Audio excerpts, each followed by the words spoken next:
అదృశ్య ప్రేమ ఎపిసోడ్ 11. మీరు ఈ స్టోరీని అర్థం చేసుకోవాలంటే ఎపిసోడ్ 1 నుంచి పూర్తిగా చదవాలి. అప్పుడే మీకు ఈ స్టోరీ చాలా క్లియర్గా అర్థమవుతుంది.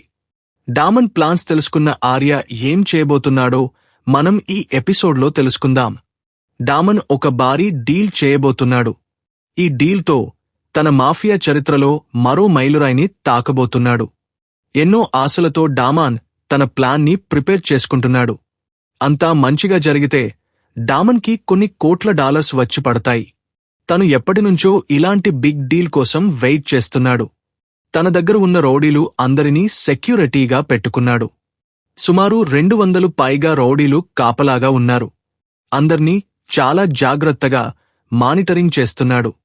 ఏ తప్పు జరగకుండా తన చుట్టూ ఉన్నవారిని చాలా అప్రమత్తంగా ఉండమని చెప్తున్నాడు.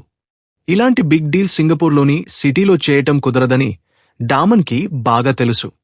ఈ డ్రగ్స్ అన్ని ఊరు బయట ఉన్న ఫ్యాక్టరీలోనే తయారు చేస్తూ ఉంటాడు. అందుకని అదే ఫ్యాక్టరీలో డీల్ చేయాలి అని నిర్ణయించుకున్నాడు. సింగపూర్ సిటీకి సుమారు 50 కిలోమీటర్ల అవతల ఉన్న డామన్ ఫ్యాక్టరీలో డీల్ చేయబోతున్నాడు. మరోవైపు ఆర్యకి డామన్ డీల్ గురించి పూర్తి ఇన్ఫర్మేషన్ చేరుకుంది.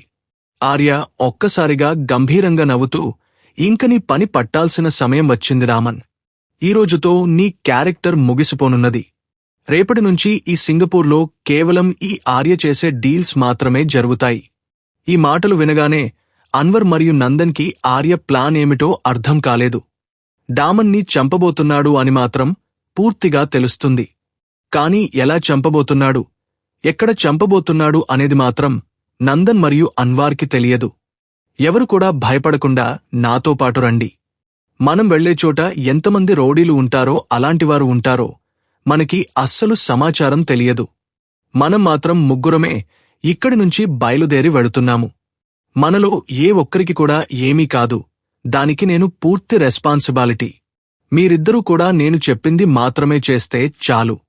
డామన్ చేసే డీల్ కన్నా మనం చేసే డీల్ విజయవంతం అవుతుంది. కేర్ఫుల్గా నేను చెప్పింది మాత్రమే చేయండి అని అంటూ సీరియస్గా నందన్ మరియు అన్వర్ వైపు చూస్తాడు ఆర్య. ఆర్య మాటలు వింటుంటే అన్వర్ మరియు నందన్కి ఒకవైపు భయం వేస్తుంది. మరోవైపు వారికి ఆర్య అంటే పూర్తి నమ్మకం ఏర్పడింది. అందుకే ఆర్య చెప్పింది చేయడానికి సిద్ధంగా ఉన్నారు. నందన్ ఇలా అంటున్నాడు, ఓకే ఆర్య, నువ్వు చెప్పినట్లుగానే అన్నీ చేస్తాం. ఈరోజు డామన్కి మంచి గుణపాఠం నేర్పించి తీరాలి. దానికి అన్వర్ ఇలా అంటున్నాడు, అవును ఆర్య, నువ్వు ఉండంగా మాకు ఎలాంటి భయం లేదు. మన ప్లాన్ ఏంటో కొంచెం డీటెయిల్గా చెప్తే మేము ఇద్దరం కూడా ప్రిపేర్ అయి ఉంటాము. దానికి ఆర్య, ప్లాన్ ఏంటి అనేది నేను డీల్ జరిగే ప్రదేశానికి వెళ్లిన తర్వాత ఎక్స్ప్లెయిన్ చేస్తాను. ముందు అక్కడ మీకు ఒక బ్యాగ్ కనబడుతుంది కదా అని ఒక బ్యాగ్ని చూపిస్తాడు ఆర్య. ఆ బ్యాగ్ తీసుకుని కార్లో పెట్టండి. వెంటనే మనం బయలుదేరి డామన్ డ్రగ్స్ తయారు చేసే ఫ్యాక్టరీ దగ్గరకు వెళ్ళాలి. అక్కడే వాళ్ల డీల్ ఫినిష్ చేయబోతున్నారు. మన డీల్ కూడా అక్కడే ఫినిష్ చేద్దాం పదండి అని ఆర్య అంటాడు. అన్వర్ ఒక కారుని రెంటుకు తీసుకొస్తాడు. ఆ కార్లు ముగ్గురు బయలుదేరి డామన్ ఫ్యాక్టరీకి బయలుదేరుతారు. ఊరు చివర ఉన్న ఒక పెద్ద కెమికల్ ఫ్యాక్టరీ నిర్మానుషంగా ఉంటుంది. ఈ ఫ్యాక్టరీ ఎప్పటినుంచో ఉపయోగంలో లేకుండా మూలన పడి ఉంది. అదే ఫ్యాక్టరీలో ఎవరికీ తెలియకుండా ఒక చిన్న గోడౌన్లో డామన్ తన డ్రగ్స్ తయారు చేసి అమ్ముతూ ఉంటాడు. ఈ ప్లేస్ చాలా సేఫ్గా ఉంటుంది. ఊరికి చివరన ఉండటం వలన పెద్దగా మనుషుల అలజడి లేకుండా, పోలీసుల రాకపోకలు లేకుండా ఉంటుంది. ఆ ఫ్యాక్టరీకి కొద్ది దూరంలో ఆర్య వెహికల్ ఆపమంటాడు. ఆ ఫ్యాక్టరీ చుట్టూ ఎంతమంది ఉన్నారో తెలుసుకోవడం కోసం ఆర్య తనతో పాటు తెచ్చుకున్న బ్యాగులోని ఒక డ్రోన్ కెమెరాని తీసి ఎవరికీ అనుమానం రాకుండా ఆ ఫ్యాక్టరీ చుట్టూ డ్రోన్ కెమెరాతో ఎంతమంది ఉన్నారో తెలుసుకుంటాడు. అసలు అప్పటివరకు డ్రోన్ కెమెరా అంటే ఏంటో కూడా నందన్ మరియు అన్వర్కి తెలియదు. నందన్ మరియు అన్వార్లు మాత్రం ఆశ్చర్యముగా ఆర్యని చూస్తూ ఉంటారు. సుమారు ఒక 10 నిమిషాల తర్వాత డ్రోన్ కెమెరాను ఆఫ్ చేస్తాడు ఆర్య. సుమారు 200 మంది వరకు సెక్యూరిటీగా ఉన్నారు. ఆ మాట వినగానే నందన్ ఇలా అంటాడు, ఏంటి 200 మంది ఉన్నారా? మనం చూస్తే కేవలం 3 మాత్రమే ఉన్నాం. 200 మందిని ఎలా డీల్ చేయటం అని భయంగా అడుగుతాడు. అన్వార్కి కూడా లోపల అదే భయం ఉంటుంది. కాని బయటకు చెప్పలేక తనలో తానే భయపడుతూ ఉంటాడు. ఆర్య మాత్రం ఎలాంటి భయం లేకుండా ఈ డీల్ చాలా సెన్సిటివ్గా క్లోజ్ చేయాలి అని ఆలోచిస్తూ ఉంటాడు. కారుని కనిపించకుండా చెట్ల పొదల్లో పెట్టి రమ్మని నందన్కి చెప్తాడు. నందన్ ఆర్య చెప్పినట్లుగానే కారుని ఎవరికీ కనిపించకుండా చెట్టు పొదల్లో దాచిపెట్టి తిరిగి ఆర్య దగ్గరికి వస్తాడు. అన్వర్ ఇలా అంటాడు, ఆర్య అసలు ప్లాన్ ఏమిటో కొంచెం క్లియర్గా చెప్పు. అక్కడ చూస్తే సుమారు 200 మంది పైనే ఉన్నారు అని భయపడుతూ వణుకుతున్న గొంతుతో ఆర్యని అడుగుతాడు. ఆర్య మాత్రం తన బ్యాగ్లో నుంచి 2 మాస్కులు తీసి నందన్ మరియు అన్వర్కి ఇస్తాడు. ఒక మాస్క్ తను చేతితో పట్టుకుంటాడు. నేను చెప్పినప్పుడు ఫేస్కి ఈ మాస్క్ వేసుకుని ఫ్యాక్టరీ లోపలికి వెళ్ళాలి అని అంటాడు. ఓకే అని ఇద్దరూ తల ఊపుతారు. సుమారు ఒక 15 నిమిషాల తర్వాత 4 బెంజ్ కార్లు వచ్చి ఫ్యాక్టరీ ముందు ఆగుతాయి.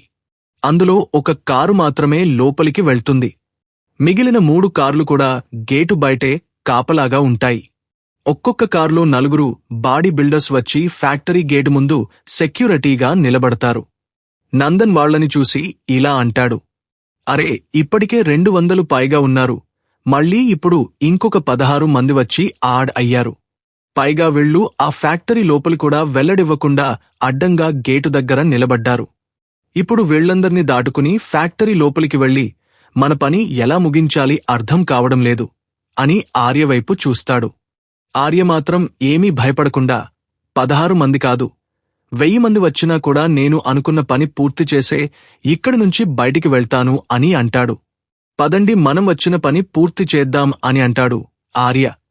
ఇద్దరు కూడా మీ చేతిలో ఉన్న మాస్కులు ఫేస్కి తగిలించుకోండి. నేను ఇప్పుడు ఈ గోడ పైనుంచి ఫ్యాక్టరీలోకి వెళ్తాను అని ఒక పెద్ద గోడను చూపిస్తాడు ఆర్య. గోడ పైన ఉన్నప్పుడు నేను మీకు సిగ్నల్ ఇస్తాను, అప్పుడు మీరు ఇద్దరు కూడా గేటు వైపు నుంచి ఫ్యాక్టరీ లోపలికి ఎంటర్ అవ్వండి అని అక్కడి నుంచి తన మార్షల్ ఆర్ట్స్ నైపుణ్యంతో 12 అడుగుల పైగా ఉన్న గోడ మీదకి ఎక్కుతాడు ఆర్య. నందన్ మరియు అన్వర్ ఒకరి ముఖాలు ఒకరు చూసుకుంటూ ఉంటారు. వాడు అంటే ఏజ్లో ఉన్నాడు, పైగా మార్షల్ ఆర్ట్స్ కూడా కంప్లీట్గా వచ్చు కాబట్టి గోడపైకి ఎక్కేశాడు. మనం ఈ గేట్లోంచి వెళ్లాలి అంటే ఈ 16 మందిని దాటుకుని వెళ్ళాలి. వీళ్ళు ఒక్కొక్కడు పెద్ద బౌన్సర్స్లా ఉన్నారు, మనల్ని ఒక రౌండ్ వేసుకుంటారేమో అని భయపడుతూ ఉంటారు. ఆర్య గోడపైన ఉండి ఎవరికి కనిపించకుండా చుట్టూ ఉన్న రౌడీలను అబ్జర్వేషన్ చేస్తాడు. కొంచెం దూరంగా ఉన్న ఒక గూడౌన్ ముందు ఒక కారు ఆగి ఉంటుంది. ఆ కారులోంచి ఒక అమెరికన్ దిగుతాడు. అమెరికన్ని డామన్ వచ్చి షేక్ హ్యాండ్ ఇచ్చి లోపలికి తీసుకువెళ్లటం ఆర్య గమనిస్తాడు. వాళ్లని చూడగానే ఈ డీల్ ఇంటర్నేషనల్ లెవెల్లో జరుగుతుంది అని ఆర్యకి అర్థమవుతుంది. ఆర్య మాఫియాలోకి ప్రవేశించడానికి ఇంత మంచి అవకాశం మళ్లీ తనకు లైఫ్లో రాదు అని ఆర్యకి తెలుసు. అందుకే ఇప్పటివరకు వెయిట్ చేస్తూ ఉన్నాడు.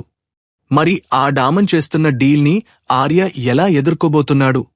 ఆర్యని నమ్ముకుని వచ్చిన నందన్ మరియు అన్వర్ పరిస్థితి ఏమిటి? ఆర్య తన డీల్ని ఎలా ఫినిష్ చేయబోతున్నాడు? ఆర్య అనుకున్నట్లుగానే అన్ని జరిగాయా లేక ఆర్య డామన్కి దొరికిపోయాడా?